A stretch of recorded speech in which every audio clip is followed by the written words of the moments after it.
नमस्कार, UP live देख रहे हैं आप। साथ आपके मैं हूं ज्योति आर्या। चलिए बुलेटिन का आगाज करते हैं। महाकुंभ समापन के बाद से मुख्यमंत्री योगी आदित्यनाथ लगातार विकास परियोजनाओं की समीक्षा कर रहे हैं। मुख्यमंत्री युवा उद्यमी विकास अभियान के तहत युवाओं को स्वरोजगार के अवसर दिए जाएंगे। मुख्यमंत्री ने कहा केंद्र सरकार की विकास परियोजनाओं की भी समीक्षा की गई इस दौरान, जिससे प्रदेश में रोजगार, उद्योग और इंफ्रास्ट्रक्चर को बढ़ावा मिल सके। ये रिपोर्ट देखिए।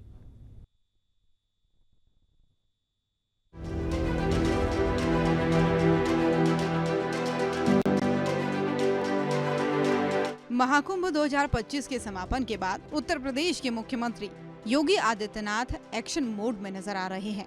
सीएम योगी लगातार विकास परियोजनाओं की समीक्षा कर रहे हैं।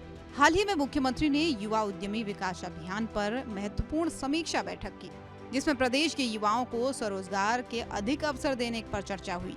बैठक में सीएम योगी ने अधिकारियों को निर्देश दिया कि उद्यमिता को बढ़ावा देने के लिए मुख्यमंत्री युवा उद्यमी विकास अभियान को तेजी से लागू किया जाए।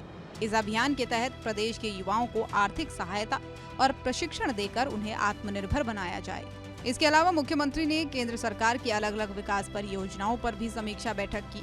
सीएम ने अधिकारियों को दिशा निर्देश दिए कि योजनाओं को तय समय पर पूरा किया जाए, ताकि जनता को अधिक लाभ मिल सके। खासतौर पर इंफ्रास्ट्रक्चर, रोजगार, शिक्षा, स्वास्थ्य से जुड़ी योजनाओं पर फोकस किया जा रहा है।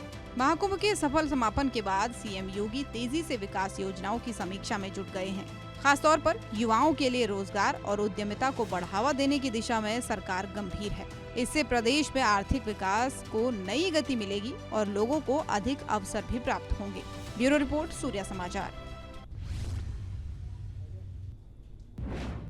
तो चलिए खबरों में बढ़ेंगे आगे और रुख करेंगे बड़ी खबर का। डिप्टी सीएम केशव प्रसाद मौर्य ने समाजवादी पार्टी पर हमला किया है। उन्होंने कहा कि अखिलेश यादव हमारे सलाहकार नहीं है, प्रदेश में सरकार कर रही है काम। संत सेवा में गंगा घाटों का हो रहा है निर्माण।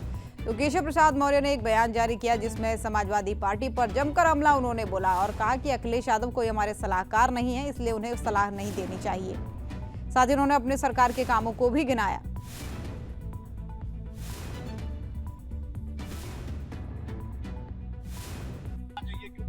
सरकार जो करना है वो अच्छे से कर रही है। प्रदेश के हित में, देश के हित में, श्रद्धालुओं की सेवा की दृष्टि से, संतों की सेवा की दृष्टि से, गंगा जी के घाटों के निर्माण की दृष्टि से, प्रयागराज हो, चाहे काशी हो, चाहे चित्रकूट हो, और चाहे अयोध्या जी हो, चाहे नैमिषारण हो, चाहे विंध्याचल धाम हो, चाहे मथुरा वृंदावन हो, हम सभी क्षेत्रों का सर्वांगीण विकास इस तरह से करना चाहते हैं कि चाहे जितनी बड़ी संख्या में भक्त लोग आवे, उनको कोई।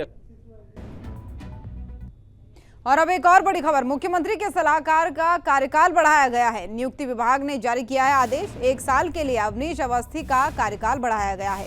तीसरी बार उनके कार्यकाल का विस्तार हुआ है। 8 फरवरी 2026 तक आप बने रहेंगे मुख्यमंत्री योगी आदित्यनाथ के सलाहकार। तो ये बड़ी जानकारी आपको दे रहे हैं। अवनीश अवस्थी के कार्यकाल को 1 साल के लिए फिर से बढ़ा दिया गया है। दरअसल तीसरी बार उनका ये कार्यकाल विस्तार हुआ है।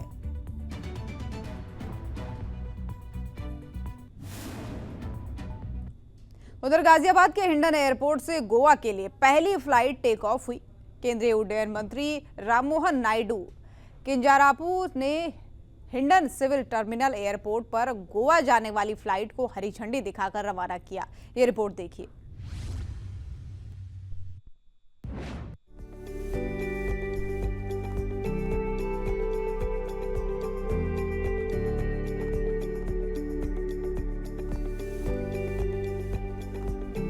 गाजियाबाद हिंडन एयरपोर्ट से यात्रियों के लिए एक बड़ी सुविधा शुरू हो चुकी है। 1 मार्च से बेंगलुरु, कोलकाता और गोवा के लिए सीधी उड़ानें शुरू हो चुकी है।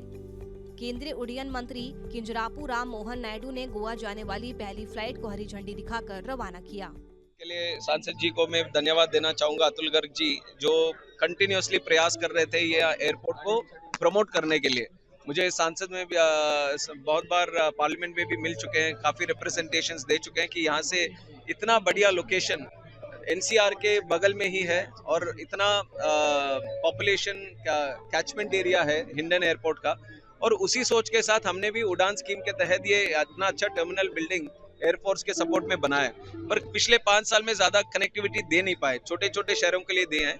पर आज एयर इंडिया एक्सप्रेस ने एक अच्छा निर्णय लिया, यहाँ से बड़े बड़े शहर कोलकाता, बैंगलोर, चेन्नई, गोवा और जम्मू। तो देश के सारे कोने में आज कनेक्ट हुआ है हिंडन एयरपोर्ट। तो एक प्रमोशन भी मिला है और यहाँ लोगों भी बहुत खुशी है, उत्साह है।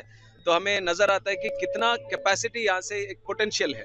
तो आगे जाते हुए भी यहाँ पे लोकल डिमांड जो है कि और उत्तर प्रदेश के इंटर लोकेशंस जैसे लखनऊ हो या प्रयागराज, अयोध्या, वाराणसी, वहाँ पे भी लोगों को यहाँ से जाने का बहुत उत्साह है। तो उसका कनेक्टिविटी के लिए मिनिस्ट्री की तरफ से जरूर हम भी कोशिश करेंगे। ऐसा एक गलतफहमी के कारण ये शुरू नहीं हो पा रही थी। ये शुरू तो पहले ही हो जानी चाहिए थी और पहले ही इसका एयरपोर्ट का उद्घाटन भी हो चुका था, लेकिन मंत्री जी ने इसमें इनिशिएटिव लेकर के इसे चालू करा दिया और उन्होंने आज आपके सामने कहा भी है कि इसे इंटरनेशनल एयरपोर्ट तक बनाने का प्रयास करेंगे। उन्होंने कहा भी गाजियाबाद से लंदन तक की फ्लाइट हिंडन से जाएंगी, ऐसा भी उनका सपना है। लेकिन फिलहाल यूपी के अंदर जितने भी डेस्टिनेशन है वो यहाँ से जल्दी कवर कराएंगे, ऐसा उनका प्रयास रहे। आइए अब आपको ग्राफिक्स के जरिए 3 शहरों के लिए नई उड़ानों के बारे में बताते हैं। सबसे पहले बात करते हैं गोवा फ्लाइट की। हिंडन से सुबह 10:30 बजे रवाना होगी और दोपहर 1:15 बजे गोवा पहुंचेगी। गोवा से दोपहर 2 बजे रवाना होगी और शाम 4:40 तक हिंडन पहुंचेगी।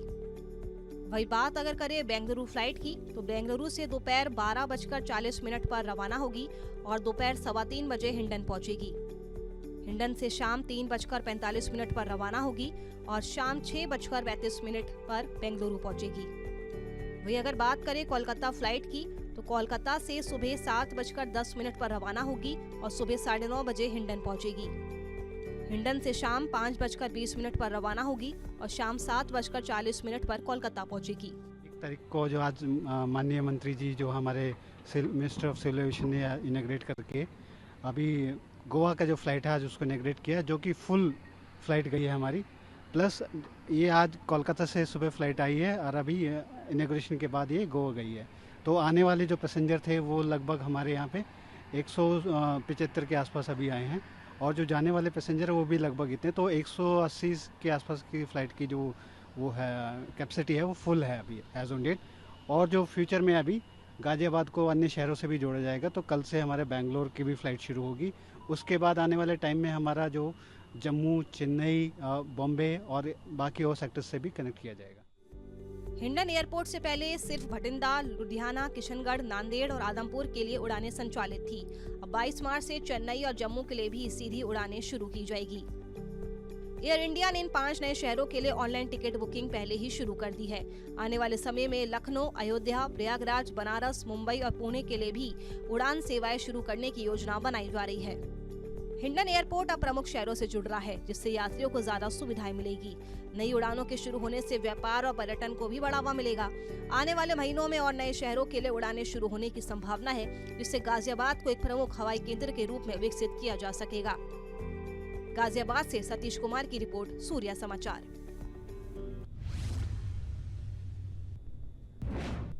और अब बड़ी खबर मैनपुरी से। महाकुंभ पर कैबिनेट मंत्री जयवीर सिंह का बयान सामने आया है। उन्होंने कहा है पूरी दुनिया में सनातन को मानने वालों को बधाई है। कुंभ में आकर डुबकी लगाने वालों को शुभकामनाएं उन्होंने दी और कहा कि अलग अलग विभागों का भी धन्यवाद करते हुए यहाँ पर नजर आए जयवीर सिंह। दुर्भाग्यपूर्ण घटना है। प्रकृति की कही जाती है कि प्रकृति का प्रकोप, दुखद घटना पर हम लोग दुख व्यक्त करते हैं और निश्चित रूप से जो भी उसमें फंसे हुए लोग हैं उनको सुरक्षित बाहर निकालने के लिए हमारी उत्तराखंड की सरकार को पूरा सहयोग भारत सरकार से भी मिल रहा है।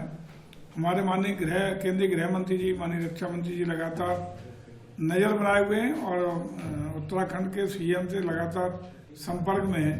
ईश्वर से कामना करते हैं कि वो सब लोग सुरक्षित बाहर निकाले जा सके।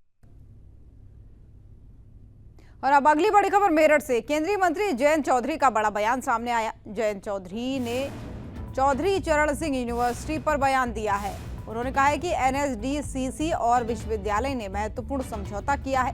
अंग्रेजी, जर्मन और जापानी भाषा की भी सुविधा अब मिलेगी। तो जयंत चौधरी का ये बड़ा बयान सामने आया। उन्होंने कहा कि अब अंग्रेजी, जर्मन और जापानी भाषा की सुविधा मिलेगी।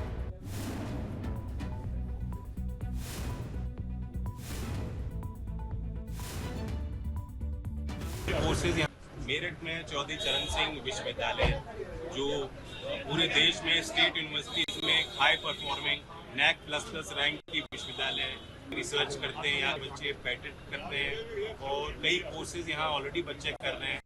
आज इन बच्चों को एक बड़ी सुविधा मिली।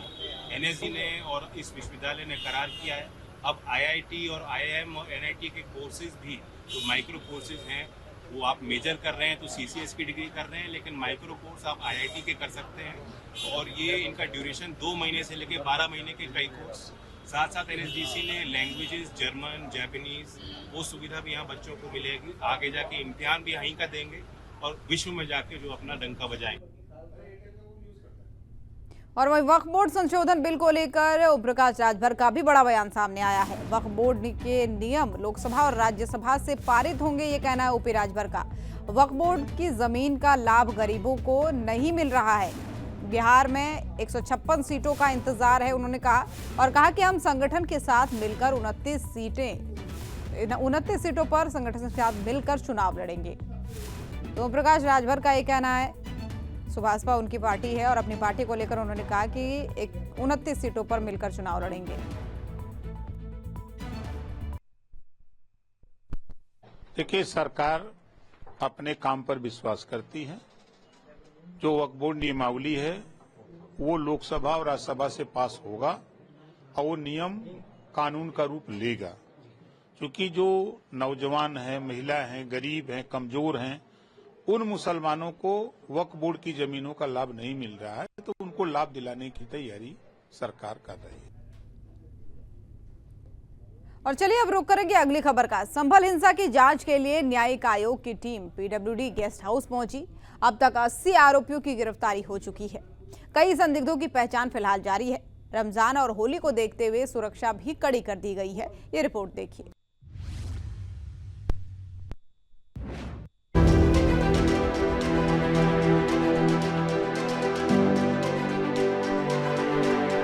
संभल हिंसा मामले की जांच के लिए सरकार द्वारा नियुक्त न्यायिक आयोग की टीम दूसरे दिन की सुनवाई के लिए PWD गेस्ट हाउस पहुंची। टीम ने हिंसा से जुड़ी घटनाओं की समीक्षा की और स्थानीय प्रशासन और पुलिस अधिकारियों से बातचीत की। तो वहीं रमजान और होली के त्योहार देखते हुए सुरक्षा कड़ी कर दी गई है। ACP कृष्णन कुमार बिश्नोई ने बताया कि जिले में शांति व्यवस्था बनाए रखने के लिए 7 कंपनियां PAC तैनात की गई है। पुलिस लगातार गश्त कर रही है, बाजार खुले हैं और लोग सामान्य जीवन व्यतीत कर रहे हैं। 24 नवंबर 2024 को हिंसा हुई थी। उसके बाद में अभी तक 7 कंपनी PAC है वो पुलिस मुख्यालय द्वारा दी गई है और उन सभी को डे एंड नाइट डिप्लॉय किया गया है और किसी प्रकार की शांति व्यवस्था में किसी कोई अड़चन नहीं है, कोई खलल नहीं डाल रहा है और जो नॉर्मल जनजीवन है लोगों का वो शांतिपूर्वक तरीके से चल रहा है। बच्चे स्कूल जा रहे हैं, बाजार खुले हैं, लोग अपने त्योहार हैं अच्छे से शांति से मना रहे हैं। आने वाले त्योहार होली की तैयारी चल रही है और रमजान का महीना भी आने वाला है, उसमें भी सभी लोग हैं। उन सभी लोगों की जो गुजारिश है उन सबको अकोमोडेट पुलिस के द्वारा किया जा रहा है। मैं उम्मीद करता हूं कि आने वाले जितने भी त्योहार हैं वो शांतिपूर्ण तरीके से गुजरेंगे। पुलिस ने अब तक संभल हिंसा के आरोप में 80 लोगों को गिरफ्तार कर जेल भेजा है। कई संदिग्धों की पहचान की जा रही है, जिनके पोस्टर भी सार्वजनिक स्थानों पर लगाए गए हैं। जिन लोगों पर संपत्ति कुर्की की कार्रवाई होनी है उनकी सूची तैयार की जा रही है और जल्द ही कानूनी कदम उठाए जाएंगे। संभल हिंसा मामले में न्यायिक जांच जारी है और प्रशासन पूरी तरह सतर्क है। रमजान और होली के त्योहारों को शांतिपूर्ण तरीके से मनाने के लिए सुरक्षा के कड़े इंतजाम किए गए हैं। पुलिस और प्रशासनिक अधिकारियों ने नागरिकों से सहयोग की अपील की है, जिससे जिले में अमन चैन कायम रहे। ब्यूरो रिपोर्ट, सूर्या समाचार। और योगी सरकार एक अनोखी पहल कर रही है। प्रयागराज में लगे महाकुंभ मेले में जो लोग स्नान नहीं कर पाए उनके लिए संगम का जल भिजवाया जाएगा। सरकार प्रदेश के 75 जिलों में त्रिवेणी संगम का जल पहुंचाएगी। सभी 75 जिलों से आए फायर टेंडर के जरिए संगम का जल भिजवाया जाएगा। ये रिपोर्ट देखिए।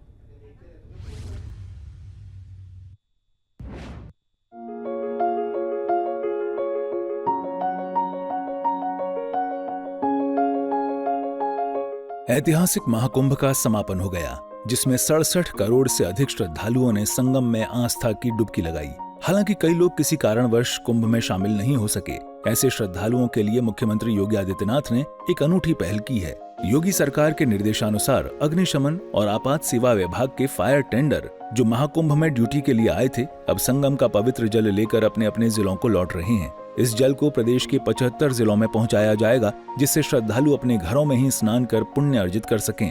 मुख्य अग्निशमन अधिकारी प्रमोद शर्मा ने कहा कि सीएम योगी चाहते थे कि त्रिवेणी का पानी सभी 75 जिलों तक पहुंचे। शुक्रवार से सभी फायर टेंडर अपने अपने जिलों के लिए रवाना होने लगे हैं। देखिए, माननीय मुख्यमंत्री जी की मंशा थी कि हमारे जो यूपी के 75 डिस्ट्रिक्ट हैं, उनके डिस्ट्रिक्ट हेडक्वार्टर पे जो त्रिवेणी का जल है वो पहुंचे, और जो लोग वहां पर डिस्ट्रिक्ट्स में हैं वो भी गंगा जल प्राप्त करके पुण्य के भागीदार बने। तो उसके लिए जो हमारे फायर टेंडर्स हैं, उनके जरिए हर डिस्ट्रिक्ट के अंदर जो हमारा त्रिवेणी का जल है वो पहुंचाने के लिए एडीजी महोदय द्वारा निर्देशित किया गया है। एडीजी पद्मजा चौहान मैम द्वारा जो है एक वीसीबी की जा रही है कि ताकि वो जाकर के डिस्ट्रीब्यूट भी वहां पर हो जाए, और हर डिस्ट्रिक्ट के अंदर जो हमारे 75 जनपद हैं उनके अंदर ये जल पहुंचे। महाकुंभ 2025 में ऐतिहासिक संख्या में श्रद्धालु पहुंचे, लेकिन जो लोग किसी वजह से कुंभ में स्नान नहीं कर सके, उनके लिए सरकार ने संगम जल घर घर पहुंचाने की पहल की है। ये योजना श्रद्धालुओं की आस्था को सम्मान देने का प्रयास है, जिससे पूरे प्रदेश में धार्मिक भावना को और बल मिलेगा। ब्यूरो रिपोर्ट, सूर्य समाचार। और उधर लखनऊ पुलिस को बड़ी सफलता मिली है। पुलिस ने समय रहते बड़ी घटना को नाकाम कर दिया। अपहरण की साजिश कर रहे बदमाशों को पुलिस ने गिरफ्तार कर लिया। गिरफ्तार आरोपियों से फिलहाल पूछताछ भी की जा रही है। ये रिपोर्ट देखिए।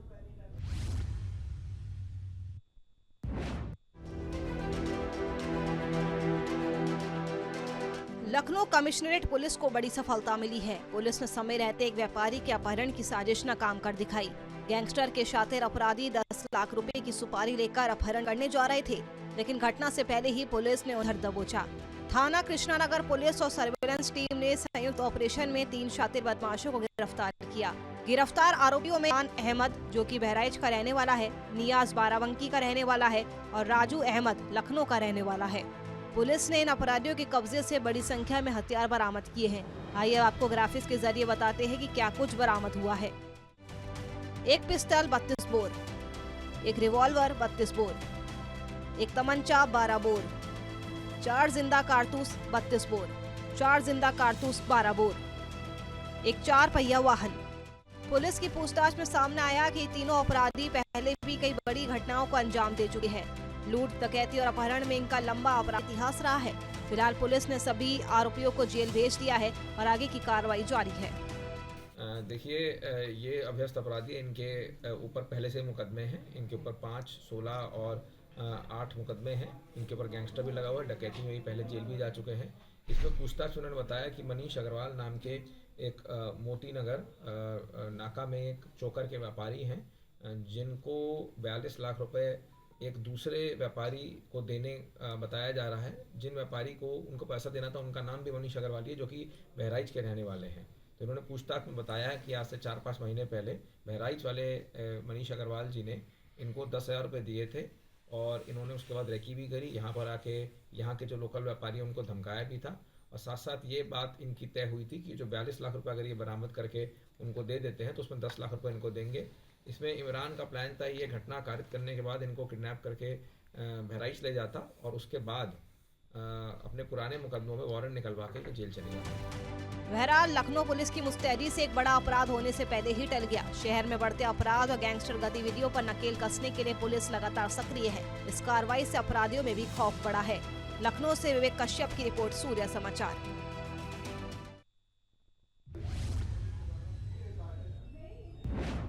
और आगे बढ़ते हुए खबरों में बड़ी खबर प्रयागराज से। माफिया अतीक अहमद के कार्यालय में आग लगी है। धुआं उठते देख लोगों की भीड़ यहां पर जुटी। सूचना पर पहुंची फायर ब्रिगेड की टीम। कड़ी मशक्कत के बाद आग पर काबू भी पाया गया। तो प्रयागराज स्थित अतीक अहमद के कार्यालय में आग लगने की खबर है। भीड़ जुटते देख फायर ब्रिगेड की गाड़ी को यहां पर बुलाया गया। हालांकि आग पर काबू भी पा लिया गया। चकिया ऑफिस में ये 2nd मंजिल पे आग लगी थी, और इसमें कई खराब कपड़े वगैरह, पन्नी वगैरह पड़े हैं, और हमको लगता है कि कोई किसी वजह से लगी होगी। अब इसकी जांच की जा रही है। किसका ये ऑफिस था? ये मृतक अतीक का ऑफिस था। ये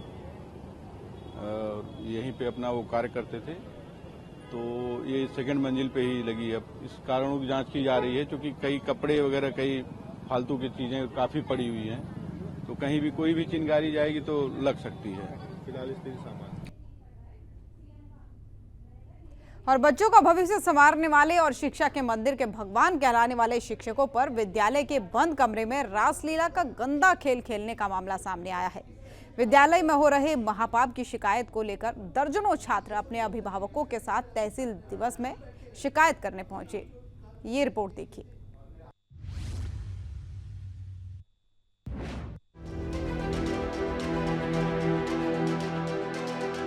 बच्चों का भविष्य संवारने वाले और शिक्षा के मंदिर के भगवान कहलाने वाले शिक्षकों पर विद्यालय के बंद कमरे में रासलीला का गंदा खेल खेलने का मामला सामने आया है। बता दें कि ये पूरा मामला तहसील तालबेहट के अंतर्गत कॉम्पोजिट उच्च प्राथमिक विद्यालय का है।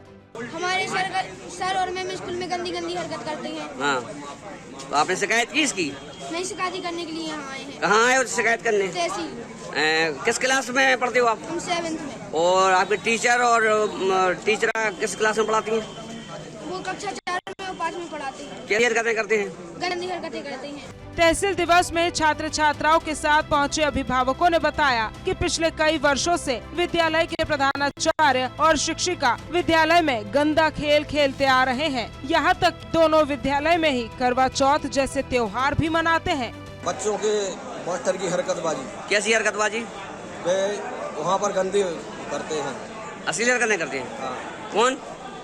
हेड मास्टर का नाम अनिल और लता मैम। अच्छा, असली हरकतें करते हैं। हाँ। तो आप कहाँ शिकायत करने आए हैं आज? तहसील तालबेहट। ऐसी है कि उनके जो सर मैम टीचर हैं, मतलब बड़े वाले प्रिंसिपल, वो गंदी हरकतें करते हैं स्कूल में। अच्छा सर, हमारे पास बच्चे आए थे, भतीजे आए थे घर, तो चाचा जी हमारे टीचर साहब छुट्टी के बाद गलत काम करते हैं। हम लोग जाते हैं रूम में तो हम लोग को भगा देते हैं, गंदी हरकतें करते हैं। वहीं पे करवा चौथ मनाते हैं। लगभग 2 साल से उनका यही प्रकरण चल रहा है, मास्टर साहब का और मास्टरनी साहब। वहीं इस मामले पर जिला शिक्षा अधिकारी का कहना है कि उन्हें अध्यापिका और प्रधानाचार्य के अश्लीलता करने और बच्चों द्वारा शिकायत किए जाने की कोई जानकारी नहीं है। ये हमको जानकारी नहीं है, लेकिन ये पता चला है कि वहाँ कोई विवाद है टीचर्स में, उसकी जांच कराई जा रही है और जांच करा के जो भी तथ्य आएंगे उनके अनुसार कार्रवाई की जाएगी। अब सवाल ये उठता है कि आखिर बच्चों का भविष्य संवारने वाले और शिक्षा के मंदिर के भगवान कहलाने वाले शिक्षकों की ये बंद कमरे में करने वाली रासलीला का गंदा खेल कब और कैसे रुकेगा। ब्यूरो रिपोर्ट, सूर्या समाचार।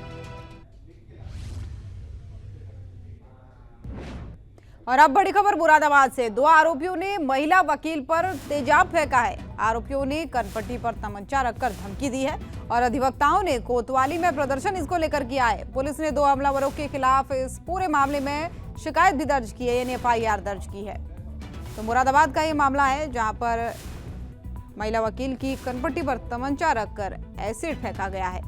तो धमकी उसे दी गई है। दरअसल अधिवक्ताओं ने इसे लेकर प्रदर्शन भी किया है।